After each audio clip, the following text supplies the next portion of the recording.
Daniel was a man whose life was defined by hard work and quiet struggle.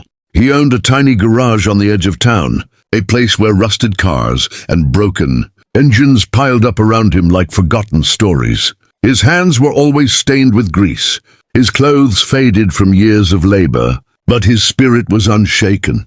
Daniel never had much, yet he believed that helping others was the only wealth worth keeping.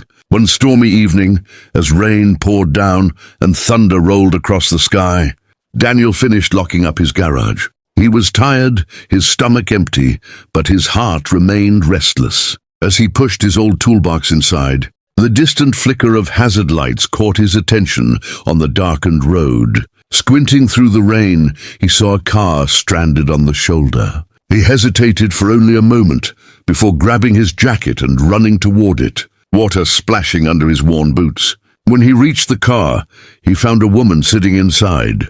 She looked exhausted, her eyes filled with quiet frustration. What struck him most, however, was the wheelchair folded beside her.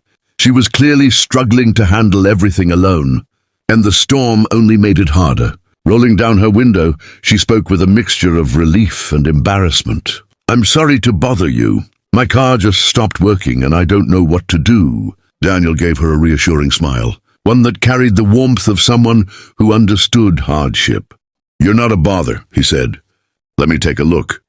Without waiting for thanks, he popped the hood and leaned over the engine, his practiced hands moving quickly despite the rain dripping into his eyes. The problem was simple to him but impossible for her. Just a loose connection and a drained battery. With skill and patience, he tightened wires, checked fuses, and gave the car a spark of life. Within minutes, the engine roared back to life. The woman gasped with joy, her face lighting up against the dim glow of the headlights. "I don't know how to thank you," she said softly, her voice trembling with both gratitude and exhaustion. Daniel closed the hood, brushing rain from his forehead, and replied with quiet honesty. "Kindness doesn't need payment. We all break down sometimes, cars and people alike. What matters is that someone helps." Carefully, he opened her door and offered his hand, steadying her as she adjusted herself back into position. His touch carried no pity, only respect, and for the first time that night, she felt seen not as someone weak, but as someone strong who simply needed a little help. Tears welled in her eyes, though she tried to hide them with a small laugh. As Daniel watched her drive away safely into the storm, he returned to his empty garage. He didn't know her name, and he didn't expect to see her again. To him, it was just another night, another soul he had quietly helped. What he didn't realize was that this simple act of kindness would echo back into his life in ways he could never imagine.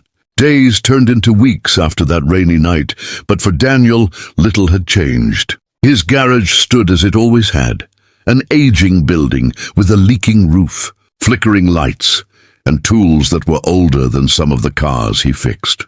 Business trickled in slowly. Farmers brought in tractors with worn-out engines.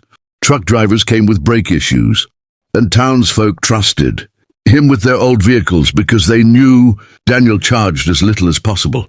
But good heart did not pay the bills. Each morning, Daniel would unlock the heavy, squeaking door and switch on the single bulb that hung above his workbench. He often started the day with only a cup of black coffee, skipping meals to save money. His hands, calloused and cracked, bore the story of his life, an endless cycle of fixing, patching, and struggling to hold things together. He wasn't just repairing cars. He was fighting to keep his own world from collapsing. The bills on his small desk grew thicker by the day. Electricity notices, bank letters, overdue rent for the garage, every envelope carried the same weight of despair. Neighbors sometimes advised him to give up. "Daniel, you're wasting your time," one said. "Sell the garage, find another job. This place will eat you alive." Another added, "People don't care about kindness, they only care about money." But Daniel never wavered. He would smile, shake his head, and return to his work. For him, the garage was more than just a business. It was a symbol of who he was, a place where he could use his skills to help others. If he closed it, he felt he would lose a part of himself. At night, when the town grew quiet and the roads emptied, Daniel often stayed late, working under the dim light while the sound of crickets filled the air outside. He would bend over an engine, sweat dripping down his brow, whispering encouragement to himself as if the machines could hear. Just one more day. Keep going, Daniel. Don't give up yet. Sometimes he thought back to the woman he had helped on the stormy night. He remembered her grateful eyes, the way she looked at him not as a poor mechanic, but as someone who mattered. That memory became a small spark that kept him going when everything else felt dark. Still, the pressure never eased. One evening, he sat at his workbench staring at a stack of unpaid invoices. His shoulders sagged, and for the first time, he allowed himself to wonder if the others were right. Maybe he was fighting a losing battle. Maybe kindness wasn't enough to survive. But deep inside, his stubborn heart whispered back, "Even if the world forgets me, I won't forget who I am." And so Daniel stayed, struggling against the tide, not knowing that fate was preparing something far greater than he could ever imagine. The morning began like any other. Daniel was crouched beneath an old pickup truck, his back aching from hours of labor. The air smelled of engine oil, rust, and dust, and the sound of clanking tools filled the small garage. His hands moved with practiced precision, though his mind was heavy with thoughts of overdue bills, and the quiet fear that maybe this would be the month he finally lost everything. Then out of nowhere, the steady hum of the town was broken by a strange sound. At first, Daniel thought it was thunder. The low, rhythmic thumping in the sky grew louder, shaking the tin roof of his garage. He slid out from under the truck, wiping sweat and grease from his forehead. As he stepped outside, he shielded his eyes from the morning sun and froze. High above, slicing through the clear blue sky, was a helicopter. Its blades churned the air with power, sending ripples of sound across the quiet town. Daniel had never seen one so close, especially not in his modest neighborhood. Children ran from their yards, pointing upward with wide eyes. Neighbors stepped out of their houses, murmuring in disbelief. The sound grew deafening as the sleek, polished helicopter descended lower, kicking up a storm of dust and loose papers. Daniel's heart pounded. "Why here?" he whispered to himself, gripping the rag still in his hand. The helicopter circled once, then hovered directly above his garage. The force of the wind rattled his tools inside and whipped his hair around his face. He stumbled back, stunned, as the massive machine lowered onto the cracked pavement just a few yards from his workshop. The neighborhood gathered quickly, drawn by the spectacle. People whispered his name, pointing toward him as if he was somehow connected to this unbelievable scene. Daniel shook his head, confused. He had no wealthy friends, no powerful clients. To him, helicopters belonged to a different world, one far from grease-stained overalls and broken wrenches. As the blade slowed, the roar softened into a heavy hum. The side door of the helicopter slid open with a smooth, metallic click. A silence fell over the crowd, broken only by the rhythmic beat of the slowing rotors. Daniel's chest tightened, his pulse racing as he waited to see who would emerge. And then he saw her. A figure stepped carefully onto the landing strip, framed by the sleek metal of the aircraft. The sunlight glinted against her, and Daniel's breath caught in his throat. It was the woman from that stormy night, the woman he had once helped without expecting anything in return. She stood taller now, no longer trapped by her wheelchair, supported instead by a shining exoskeleton brace that gave her strength. Her face carried the same kindness, but now there was confidence too, as though she had walked through fire and returned stronger. Daniel could not move. His mind spun with disbelief. The woman he once thought he'd never see again had returned, descending from the sky, like a symbol of fate. The moment the woman stepped out of the helicopter, the entire street seemed to hold its breath. Dust swirled in the air, neighbors stood frozen, and children clung to their parents' arms as if they were watching something from a movie. Daniel stood at the center of it all, grease-stained and weary, unable to believe that this elegant figure was the same woman he had once helped on a stormy night. She moved with deliberate grace, supported by a sleek exoskeleton brace that wrapped around her legs, each step strong and steady. The device whirred softly, almost mechanical, but her presence was entirely human, warm, determined, radiant. She carried herself not as someone broken, but as someone reborn. Daniel felt his throat tighten. His mind replayed the memory of her sitting in that car, vulnerable, her folded wheelchair at her side. That night he had only seen a woman in need of help. Now before him she was transformed. Her eyes filled not with despair, but with unshakable confidence. The woman smiled, her gaze locking onto Daniel. For a moment, the noise of the crowd and the hum of the helicopter faded away. It was as if the world had shrunk until only the two of them remained. She walked closer, her voice carrying warmth that seemed to pierce through the heavy air. "Do you remember me?" Daniel opened his mouth but found no words. He simply nodded, stunned by her presence. She chuckled softly, a sound that broke the tension. "That night in the rain, you didn't just fix my car. You gave me something I had lost, hope."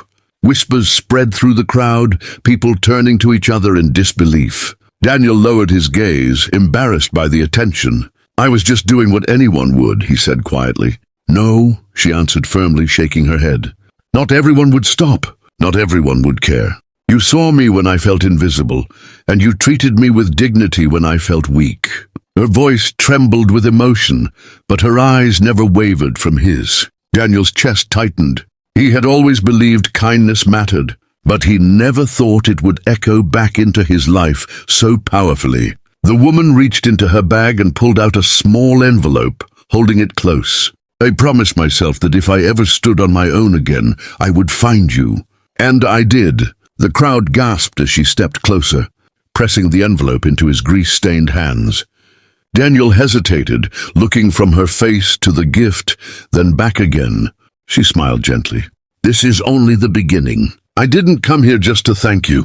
I came to change your life." Daniel's heart pounded as he clutched the envelope, the weight of her words sinking in. In that moment, surrounded by his neighbors and the roar of a waiting helicopter, he realized his simple act of kindness had set something extraordinary into motion. The street was silent, every eye fixed on Daniel and the mysterious woman who had stepped out of the helicopter. His hands trembled as he held the envelope she had given him, the paper already smudged with the grease from his fingers. He had no idea what it contained, but the seriousness in her eyes told him this was no small gesture. She turned to the crowd, then back to Daniel, her voice steady and filled with strength. "There's something I never told you. That night you found me, I wasn't just a stranger stranded in the rain. I was a woman trying to rebuild a shattered life. The accident that left me in a wheelchair had nearly taken everything, my career, my confidence, even my will to keep moving forward. But in the middle of my darkest night, you reminded me that kindness still exists." Daniel swallowed hard, feeling exposed as the entire neighborhood listened. He wanted to protest, to insist he had done nothing extraordinary, but the woman lifted her hand, silencing him with a look that was both tender and commanding. "I'm not just that broken woman anymore," she continued. "I am the head of a company now. I built it from the ground up after I recovered, and it has grown beyond what I ever imagined. Success gave me many things, wealth, power, recognition, but I never forgot that rainy night. I never forgot you." Gasps rippled through the crowd. Children clung tighter to their parents, and neighbors exchanged wide-eyed stares. Daniel's heart pounded louder with each word, his breath shallow as the truth settled in. This woman wasn't here for business or charity. She was here for him. She gestured toward the helicopter, and a suited man stepped out, carrying a polished leather briefcase. With a swift motion, he opened it, revealing thick folders of paperwork. She took them, holding them up for Daniel to see. Inside these documents are the deeds and full ownership, rights to a new auto workshop, bigger, better, and fully equipped with everything you could ever need. I bought it for you. The crowd erupted in shocked murmurs. Daniel's knees nearly buckled beneath him. "For me," he whispered, his voice cracking. "Yes, for you," she said firmly, "because the world needs men like you. Men who don't measure kindness by profit, who stop in the rain to help a stranger with nothing to gain. You gave me dignity when I had none. Now I want to give you a future when you feel you've lost yours." Tears stung Daniel's eyes. He tried to speak, but only managed a choked, "I don't deserve this." The woman smiled, her gaze unwavering. You deserve more than you realize. This is not charity, Daniel. This is gratitude. You fixed more than my car that night. You fixed my hope." The papers shook in his hands as neighbors clapped, some wiping tears of their own. For the first time in years, Daniel felt the crushing weight of struggle begin to lift, replaced by something he hadn't felt in a long time: possibility. For a long moment, Daniel just stood there in stunned silence, holding the thick stack of documents that symbolized a future he had never dared to imagine. The crowd around him clapped and cheered, their voices rising in a wave of support. Some shouted his name, others called out blessings, and a few even wiped tears from their eyes. Daniel, who had always felt invisible in his town, was suddenly the center of everything. The woman smiled at him, her eyes glistening with pride. "This is your chance," she said softly, so only he could hear. "Build something greater than you ever thought possible. You deserve it." Daniel's lips trembled as he tried to respond. All he managed was a simple, heartfelt "thank you." His voice cracked with emotion, but the sincerity in his tone carried farther than any grand speech could. The woman nodded, and with the help of her assistant, she turned back toward the helicopter. As she walked away, her exoskeleton brace whirred softly with each step, a symbol of her own resilience and triumph. Before boarding, she looked back once more and called out, "Remember, Daniel, hope is the most powerful engine of all. Never forget what you gave me that night." The helicopter's blades began to spin again, whipping the air into a frenzy. Dust and paper swirled around the street as the crowd shielded their faces. Daniel stood firm, clutching the deeds against his chest, watching as the helicopter lifted from the ground. Higher and higher it rose, until it was just a dark silhouette against the bright sky, then gone. When the noise faded, the neighborhood erupted in cheers. People rushed toward Daniel, patting his back, shaking his hands, and congratulating him. Children looked up at him with wide eyes, as if he were a hero from a storybook. For years, Daniel had been the quiet mechanic no one noticed, the man who worked until his hands bled just to survive. Now, in one extraordinary moment, he was transformed in the eyes of everyone. Later that day, Daniel walked to the location written in the papers. His heart pounded as he approached the new auto workshop, large, modern, with shining windows and brand new tools gleaming inside. It was more than just a workplace. It was a dream brought to life. He stepped inside slowly, running his hand over the spotless counters and polished equipment. For the first time, he saw not just survival, but a future filled with promise. He stood in the middle of the shop, overwhelmed, and whispered to himself, "All this because I stopped to help." Daniel knew life would never be the same. His days of struggling alone in a crumbling garage were over. From that moment on, he wasn't just a mechanic. He was a respected business owner, a man whose kindness had been rewarded beyond measure. And as he looked out at the setting sun, he smiled through tears, knowing one simple truth: a single act of kindness can change a life forever.